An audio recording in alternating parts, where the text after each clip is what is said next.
வணக்கம். நம்ம இந்த வீடியோவில் என்ன பார்க்குறோம்னா பிஸ்னஸ் மேக்ஸ் செகண்ட் சாப்டர்ல +2 ஸ்டூடெண்டோடது எக்ஸசைஸ் 2.1ல ஃபர்ஸ்ட் ப்ராப்ளம் பார்க்குறோம். ஸோ ஃபர்ஸ்ட் ப்ராப்ளம் பார்க்கறதுக்கு முன்னாடி அதுக்கு என்ன பேசிக் ஃபார்முலா வேணும் அப்படிங்கிறத எக்ஸ்பிளைன் பண்ணிடுறேன். அந்த ஃபார்முலா படிச்சுட்டு அப்போ இந்த கொஸ்டின் போட்டிங்கன்னா உங்களுக்கு ஈஸியாக இருக்கும்.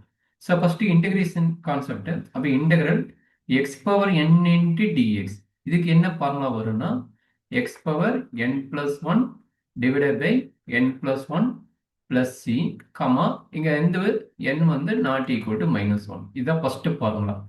செகண்ட் ஃபார்முலா என்ன கிடைக்குன்னா இதே ஃபார்முலா எலாபரேட் பண்ணி ax plus b whole power n into dx.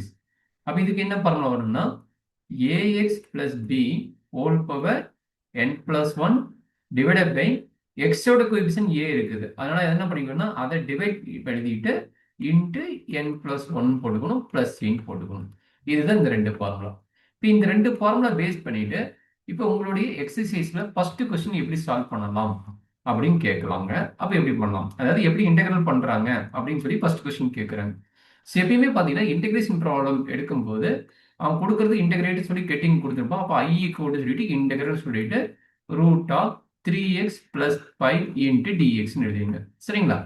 So அடுத்த பாட்டு என்ன பண்ணுவோம்னா நம்மளுக்கு ஆல்ரெடி லோயர் கிளாஸ் படிச்சிருப்பீங்க. ரூட் ஏவோட ஃபார்முலா என்னன்னா a பவர் 1/2ன்னு அர்த்தம்.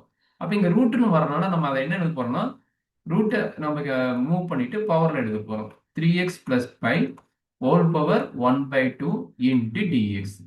இப்போ இந்த ரெண்டு ஃபார்முலா மேல கொடுத்துருக்கல, இந்த ரெண்டு ஃபார்முலா எது அப்ளை ஆகும்? இந்த ஃபார்முலா அப்ளை ஆகும், இந்த ஃபார்முலா அப்ளை ஆகும்னா செகண்ட் ஃபார்முலா அப்ளை ஆகும்.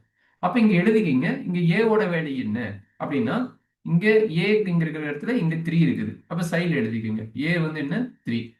அதே மாதிரி பியோட வேல்யூ என்ன, இங்க பி வந்து இங்க இருக்கிற இடத்துல இங்க வந்து 5 இருக்குது. அப்ப பியோட வேல்யூ வந்து 5.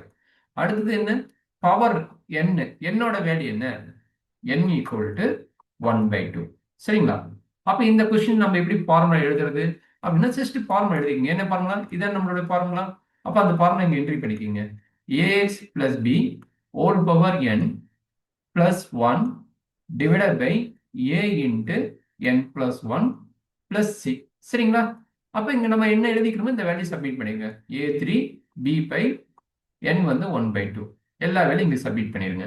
அப்புறம் என்ன ஆகும், that is equal to a வந்து 3 அப்ப 3x plus b வந்து 5 whole power 1/2 plus 1 divided by a வந்து எவ்வளவு 3. அப்ப 3 into n வேல்யூ எவ்வளவு 1/2 plus 1 plus c.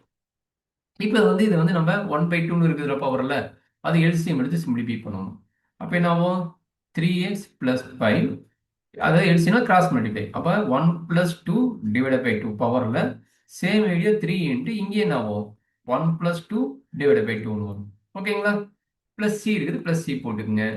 அப்புறம் என்ன ஆகும், that is equal to 3x plus 5 whole power 3/2 divided by 3 into 1 plus 2 வந்து 3. அப்போ 3/2 ஆகும் பிளஸ் c.